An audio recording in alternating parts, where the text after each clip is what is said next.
കുഷ്ഠരോഗം ഭേദമാകാൻ പ്രവാചകൻ നാമാനോട് നിർദ്ദേശിച്ചത് ജോർദാനിൽ പോയി 7 പ്രാവശ്യം കുളിക്കുക എന്നാണ്. എന്നാൽ നാമാൻ കുപിതനായി. അവൻ പ്രതീക്ഷിച്ചത് പ്രവാചകൻ കരമുയർത്തി പ്രാർത്ഥിച്ച അത്ഭുതം പ്രവർത്തിക്കുമെന്നായിരുന്നു.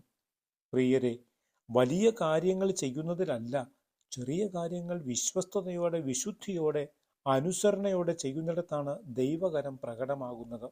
നോമ്പുകാലം ചെറിയ കാര്യങ്ങളിൽ വിശ്വസ്തരാകാനും വിശുദ്ധി അഭ്യസിക്കുവാനുമുള്ള ഉൾവിളിയാണ് നൽകുന്നത്. നാമാനെ പോലെ ദൈവം എങ്ങനെ പ്രവർത്തിക്കണമെന്ന ശാഠ്യമൊന്നും വേണ്ട. പിന്നീട് പറഞ്ഞതനുസരിച്ചപ്പോൾ അവൻ സൗഖ്യമുള്ളവനായി മാറി.